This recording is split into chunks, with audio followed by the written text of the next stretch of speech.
სახელითა მამისათა და ძისათა და სული საწმინდისათა.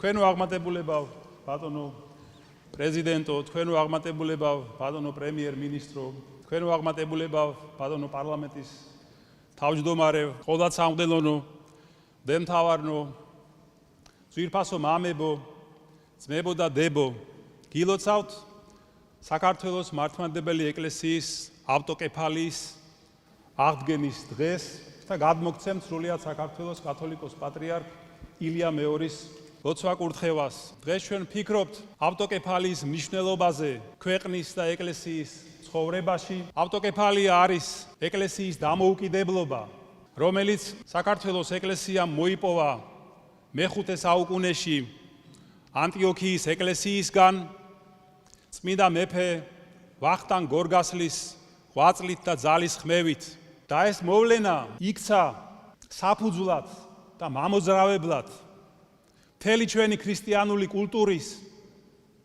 წიგნობრობის და მსოფლმხედველობის.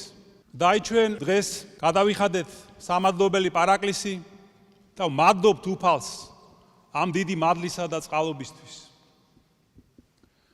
ჩვენი ეკლესიის ავტოკეფალია განუწყვეტლად გრძელდებოდა მე-19 საუკუნის დასაწყისამდე, როდესაც რუსეთის იმპერატორ ალექსანდრე პირველის უკანონო ბრძანებით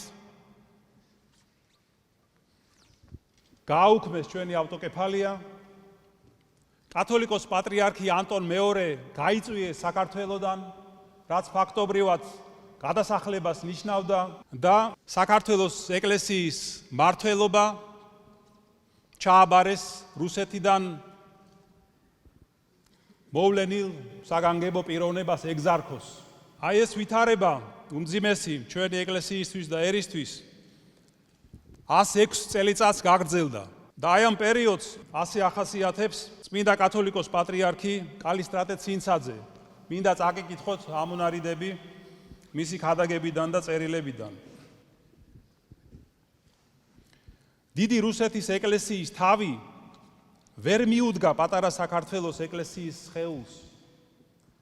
მან მოაშორა საქართველოს სულის ხელმწიფე, ჩაუკეტა ტვირთ მძიმეთა და მაშვალთა ნავთსაყუდელი და წმინდა ნინოს ეკლესია გადააქცია მართლმადიდებელი აღსარების უწყების განყოფილებად. ჩვენი ენის, ზნეჩვეულებების და წარსულის უცოდინარი სინოდის ეგზარქოსები საქართველოს ეკლესიას მართავდნენ წყალებში ბრძანებითა მისი უდიდებულესობისაითა და არას ჯულის კანონის და საქართველოს ეკლესიის კრებათა ხელმძღვანელობით. ხოლო ადგილობრივნი ეპისკოპოსნი და მღვდელნი ახალი მდგომარეობით ხელფეხ შეკრულნი ვეღარ ახერხებდნენ თავიანთი პირდაპირი მოვალეობის შესრულებას, მართლისა დამტკიცებას და გულარძილისა განხდას. აი ასეთი მძიმე ვითარება გრძელდებოდა 1917 წლამდე. მთელი ამ ხნის განმავლობაში ჩვენს წინაპრებს არ დაუკარგავთ იმედი და არ შეუწყვეტიათ ბრძოლა ავტოკეფალიის აღდგენისთვის. და მათი ეს ძალისხმევა საბოლოოდ დაგვირგვინდა წარმატებით. 1917 წელს ჩვენმა იერარქიამ, სამღვდელოებამ ისარგებლა რუსეთში 1917 წელს თებერვლის რევოლუციის მოვლენებით და იმავე წლის 12 მარტს ძველი სტილით სვეტიცხოვლის საპატრიარქო ტაძარში აღვლენილი წირვის და პარაკლისის შემდეგ დამოუკიდებლობის ეკლესიის ავტოკეფალიის აღდგენა გამოაცხადა. ეს იყო ზეიმი და სიხარული მთელი ერისთვის. ეს იყო უდიდესი მოვლენა, რომელსაც სულ მალე მოყვა საქართველოს სახელმწიფოებრივი დამოუკიდებლობის გამოცხადება. კიდევ ერთხელ გილოცავთ ამ დიდებულ დღეს. მინდა დღეს განსაკუთრებით თქვენთან ერთად მიულოცო ეს დღე სრულიად საქართველოს კათოლიკოს პატრიარქ ილია მეორეს, რომელმაც შეიძლება ითქვას, რომ დააგვირგვინა ბრძოლა ავტოკეფალიისთვის. მისი დიდი ავტორიტეტით, დაუღალავი ძალის ხმევით 1990 წელს კონსტანტინოპოლის საპატრიარქომ ცნო და აღიარა ჩვენი ეკლესიის ავტოკეფალია და საპატრიარქო ტიტული რაც გამოიხატა საგანგებო სიგელების გადმოცემით და მაშინ მისმა უწმინდესობამ და უნეტარესობამ თქვა, რომ აი ამ საბუთებს ქართველი ერი ელოდა 1500 წლის განმავლობაში. და ეს ისეთი დიდი მნიშვნელობის დოკუმენტებია, რომ ამიერიდან ვეღარავინ შეძლებს ხელყოს ჩვენი ეკლესიის ავტოკეფალია.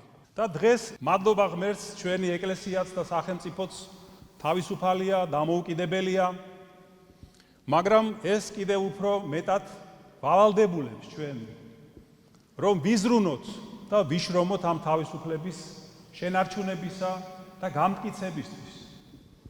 ამისთვის გმართებს ძვირფასო ძმებო და დებო, მუდამ გვახსოვდეს და მაგალითად დავისახოთ იმ ადამიანთა ღვაწლი, ვინც იღწოდა და იბრძოდა ჩვენი ავტოკეფალიის აღდგენისთვის და პატივი მივაგოთ ჩვენს დიდ წინაპრებს, დიდ პატრიარქებს, კირიონს, ლეონიდეს, ამბროსის, ქრისტეფორეს, კალისტრატეს, რომლებიც აი ამ წმინდა ტაძარში განისვენებენ და სხვა ჩვენ დიდ პატრიარქებს, მიტროპოლიტ ანტონ გიორგაძეს და სხვა სასულიერო და საერო ჩვენს სასიქადულო პირებს. კიდევ ერთხელ გილოცავთ ავტოკეფალიის აღდგენის დღეს, ღმერთმა დაგლოცოთ, გაგახაროთ და გაგაძლიეროთ. როგორც მოგეხსენებათ, მიმდინარე კვირა დიდ მარხვაში ეძღვნება ჯვრის თაყვანისცემას. ჯვრის ძალამ და მადლმა დალოცოს, გაამთლიანოს და გააძლიეროს სრულიად საქართველო. ამინ. ჩვენთან არის ღმერთი.